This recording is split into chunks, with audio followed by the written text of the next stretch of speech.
பீர்க்கங்காய் தூளில் துவையல் எப்படி செய்யுதுன்னு பார்க்கலாம். இது ரைஸு, இட்லி, தோசை எல்லாத்துக்குமே நம்ம தொட்டுக்க யூஸ் பண்ணிக்கலாம்.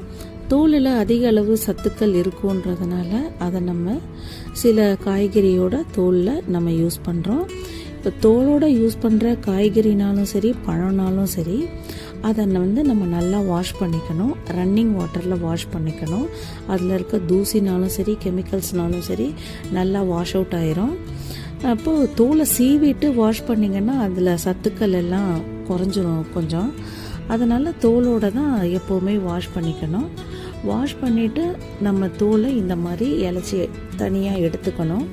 எடுத்துட்டு தோலை தனியாக மெலிசாக கட் பண்ணி வச்சுக்கணும் தேவையான அளவுக்கு. இப்போது துவையல் செய்கிறதுக்கு உளுத்தம்பருப்பு, தனியா, ஒரு பெருங்காயத்துண்டு, காஞ்ச மிளகாய் எடுத்து வச்சுருக்கேன். இந்த தோல் பொடியாக நறுக்கி வச்சுருக்கேன். புளி, ஒரு தக்காளி, ஒரு டேபிள் ஸ்பூன் அளவுக்கு தேங்காய் துருவுனது, ஒரு 5-6 பல் பூண்டு, ஒரு 3 கொத்து ஃப்ரெஷ்ஷான கருவேப்பிலையோட சத்தம் நமக்கு சேரும் இல்லையா, அதனால் கொஞ்சம் அதிகமாக போட்டுக்கலாம்.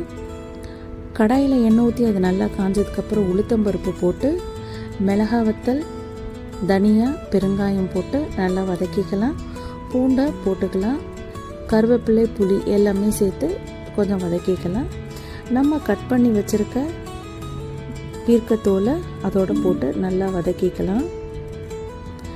இப்போ கொஞ்சம் தேவையான அளவு உப்பு போட்டுக்கலாம். கொஞ்சம் நல்லா வதக்கிக்கலாம். இப்படியே கொஞ்சம் கலர் மாதிரி வரும். நம்ம நறுக்கி வச்சுருக்க தக்காளியை சேர்த்துக்கலாம். தக்காளி சேர்த்து தக்காளியும் நல்லா வதங்கிடும். நம்ம இந்த பீர்க்கந்தோலும் நல்லா கலர் மாதிரி நல்லா வெந்துடும்.